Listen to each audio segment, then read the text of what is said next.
Funerary temple of Queen Hatshepsut. Look at that.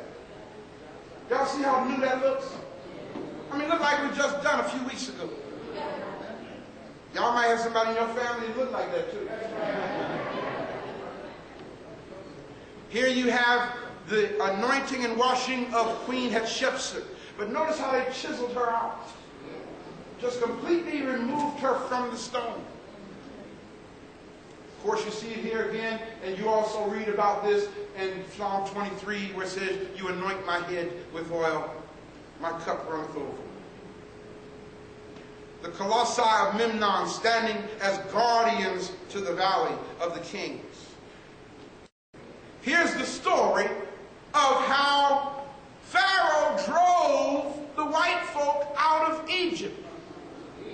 Pharaoh Amos drove the Hyksos, the invaders, out. The Europeans went and saw this story and turned it around and said that here is where Pharaoh's army got drowned. That's not Pharaoh's army. Look, you see Pharaoh there with his arrow? He's killing some folk. He ain't trying to swim. These are the people who's being drowned. See, they're turned upside down. In the next clip, you see it too. They're being turned all upside down. So, see, Africans, what they did is they put their story in stone. So you hear Pharaoh driving the Hyksos into Noctis River, and they're being drowned. And the Europeans copied that and made it. Pharaoh's army got drowned. Oh, this is the good one. Look at this. Oh, I got to show you this. Here you have, and again, this is at the temple of Ramses III. Those who go with us next year, you'll see this. Here you have Ramses sitting on the throne. And he prays and he asks God for wisdom as to how to rule his kingdom. So what does God do? God sends him a woman. Y'all missed that one. He prayed to God for wisdom to rule his kingdom, so God sent him a woman. Her name is Shanu.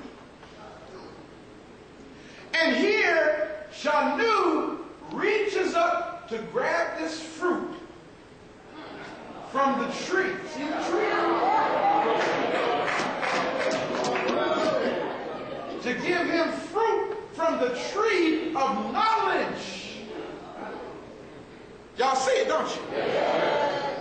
This is what I mean by evidence, y'all. See, when you see it like this and you understand how they stole it, ain't nothing else to be said. She gives him fruit from the tree of knowledge. The Europeans turned it all around and made this Eve giving Adam forbidden fruit. Now, the woman in this case is not the cause of his fall. In this case, the woman is the cause of his success.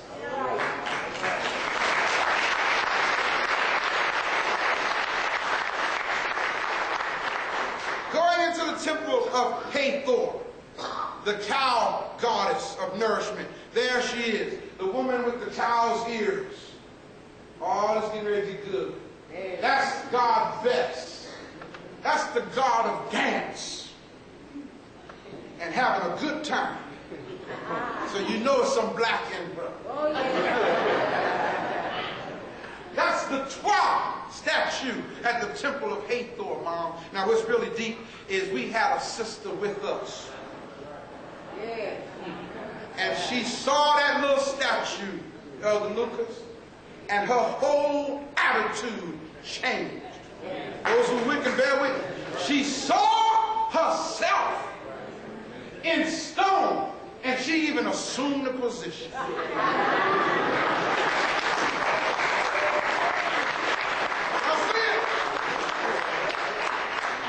y'all, what's really deep about it, before I could tell her that Bess was the god of dance, she went to dancing.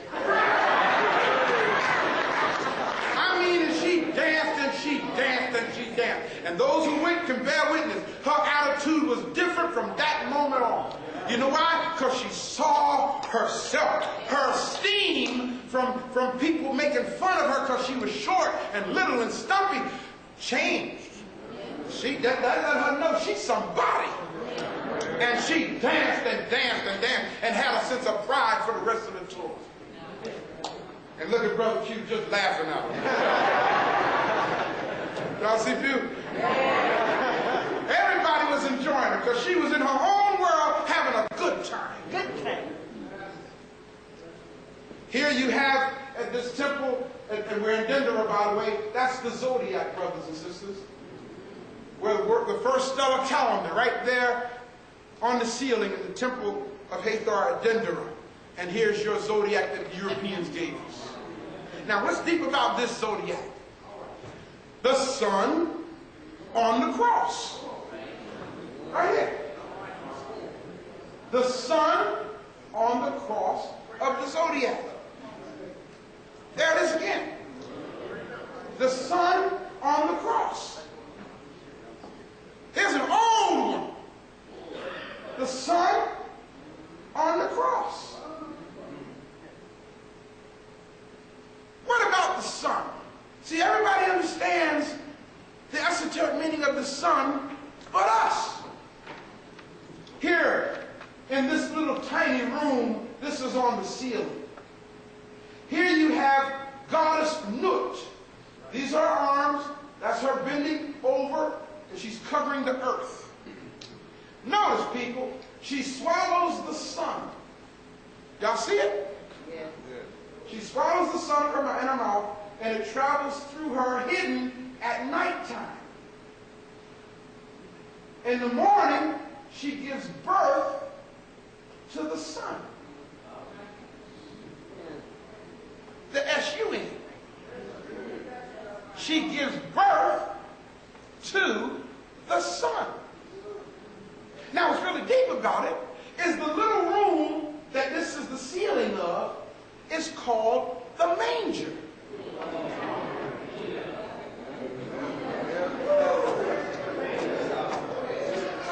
Where the Son of God was birthed. Here you see Hathor, little cow-headed, the head of the cow. Why? Because, and I want y'all to start paying attention to this. Every year in a nativity scene, in the manger, you have a cow. Right. Yep. And here's where they go, here we go. Climbing the stairway to heaven. That's what this is, because up these stairs is the rooftop to what is called the observatory, where they studied the stars. All right. Temple of Dendera. Here you have where they stole the story of Noah's flood. God became so upset with the world that Hathor flooded the earth. See how sad she is? She flooded out the earth with her menstrual flow. Flooding the earth. That's why all the boats are upside down. Hathor, the cow, the symbol of nourishment. Here you see the boy Pharaoh sucking milk from the paps of Hathor. The white man tried to copy that too. There it is.